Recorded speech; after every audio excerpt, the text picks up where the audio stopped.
Ibinihaji ng kapamilya action star na si Daniel Padilla ang inspirasyon ng kanyang hairstyle sa hit teleserye na Incognito.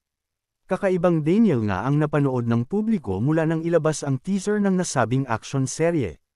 Malaking factor nga sa pagbabago ng kanyang look ay ang kanyang bagong hairstyle na mullet na malayo sa mga pang-heartthrob na hairstyle niya noon. Sa kanyang latest interview sa Esquire ay ni-reveal niya na ang Team Lakay na mga Igorot MMA, mixed martial arts, fighters ang naging inspirasyon niya sa kanyang hairstyle.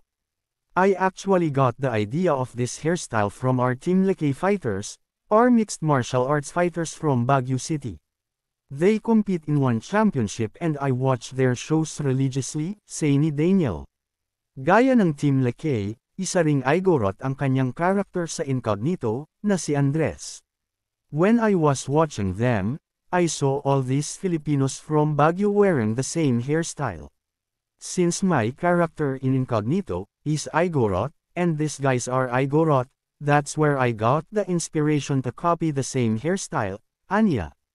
Dagdag pa niya, of course when it comes to roles like this, you have to do research. You have to pay respect to their culture.